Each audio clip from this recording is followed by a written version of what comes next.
ko'cha-ko'yda zinoni yoki bo'lmasam fahsh ishlarni ko'payib ketishiga nima sabab bo'lyapti? Aynan shu yurtimizda ommaviy madaniyatga ergashish emasmi?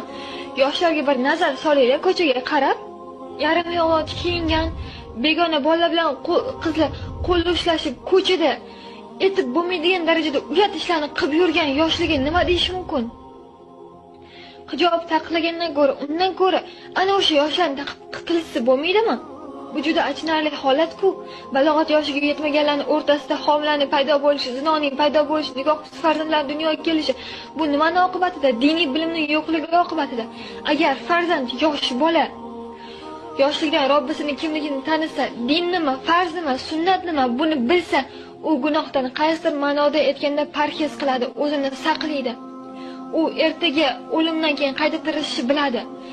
Mani tinglab o'tirgan siz ham iymon keltirgansiz, Alloh taniysiz, bilasiz.